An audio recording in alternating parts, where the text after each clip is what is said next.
Hey everyone, welcome back to QAInsightsWithGloryOlasanmi. Today, we'll be diving into how to manually test a web application. And for this tutorial, I'll be using the Orange HRM. It's an open source tool, so we'll be using it to test. And we'll be covering different aspects from checking the UI element for consistency, testing all interactive features like buttons, forms, and links to ensure responsiveness across devices. So today, now that we already have access to the web application, so as a beginner, the first thing you need to do before you start testing an application is to get familiar with the requirement. Like have access to the requirement. It's a document, so you get to know what the application is meant to do, um, the purpose it is serving, the users who will be using the application. Because sometimes the application is always maybe um, age based, then location too. Probably you get to know if it is location based to maybe some users will not be able to access the application in a specific region, and so you get to know the requirements. Then you need to have access to the UI design, because that is how you understand the workflow of the application, how it is meant to be. Like the next step, once you like maybe once you apply for a form on the application, the next step you need to go to the button you need to click on and all of that. So you get to understand the workflow. After you've gotten an understanding of the workflow of the application, that is when you start driving your test cases based on the functionality. So you draft out your test cases that you use to as a guide to in order to carry out your test.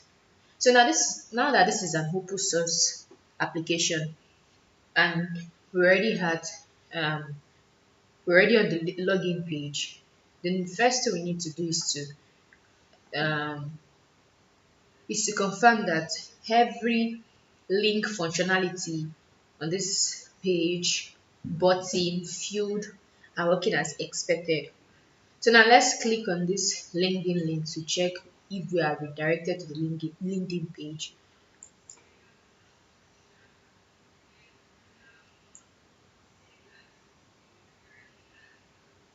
Okay, we are. So it is loading.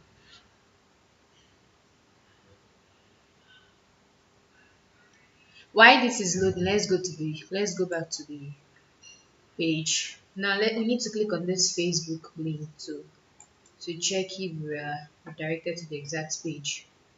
Good. So we are. So so we are good to go. Let's check for the LinkedIn. Okay. So we are good to go. Then you click on this Twitter link to this link functionality to confirm if it's the exact page. Okay. So it is. Okay. We are good to go. And the final one is YouTube. So you click on it to confirm too. Okay. So it's the exact one. Now that shows that all of the link functionalities on this page are working as expected. So let's check this one too to confirm it's working too. Let's check the link.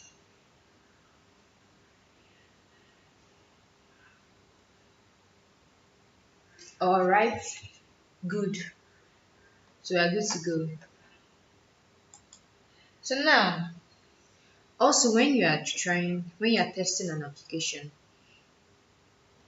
you also need to confirm if the font corresponds with the UI.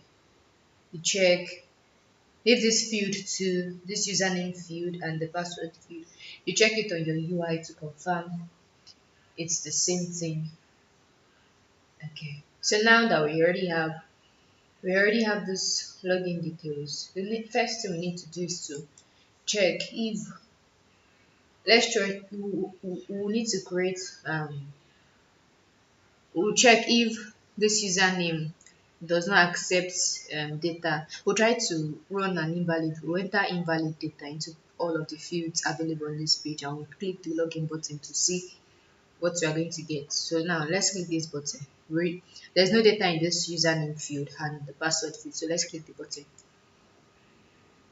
Okay, so now we have an appropriate error message. As you are testing too, you need to also confirm that you are getting the appropriate error message whenever an action is triggered. So now that we didn't enter value into this username field and password field, that means that we are getting the appropriate error message. So now let's try to enter an invalid data to see what will happen. Okay, and click the login button.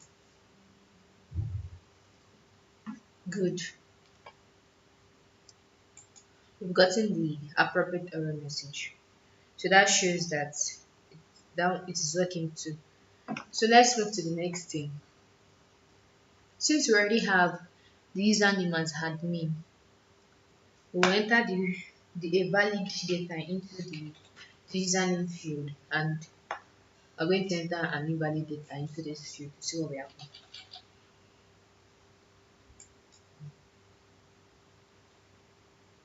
Oh, okay, same thing.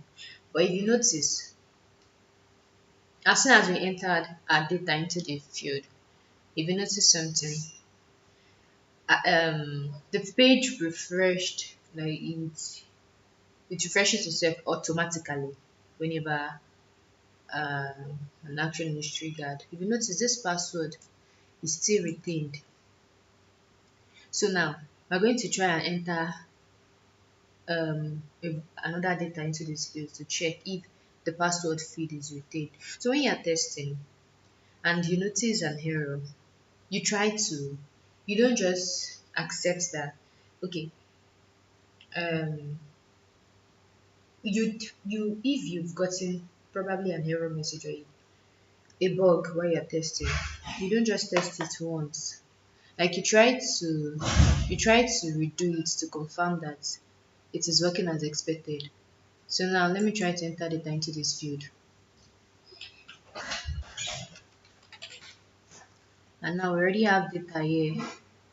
We have data in this place, so I'll try to enter data here to confirm if the password field is not retained. So okay, so now that is an issue.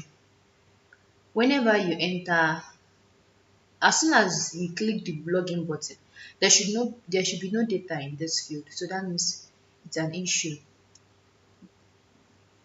Also, this invalid credentials is still showing on the page. We don't need to see it again. As soon as we trigger the action, yes, we already know that it is invalid. So the page, it should refresh automatically. So these invalid credentials should no longer be available on the page. So let's move to the next one. So try to enter. Okay, before we enter valid data into this field, I know we said that we're going to test the link functionality, right? So I'm going to check this forgot. Let's click this forgot your password to confirm if it is working. And we are redirected to the exact page.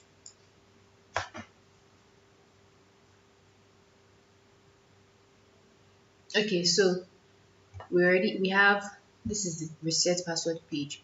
So we are told to enter, please enter your username to identify. So let's enter.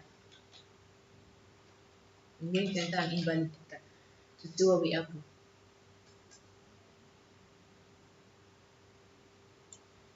So this is what we got. The reset password link has been sent to you via email. You can follow that link. Well, I was thinking most times, most application, whenever you enter an invalid data, some your and whenever you enter an invalid data, an appropriate error message should be returned stating that it is invalid. But yeah, we are getting a reset password link has been sent to you via email. So I don't think this is not appropriate. I'm not meant to get this. Also, since login credentials has been provided on the login page, we should have no reason to be able to reset our password.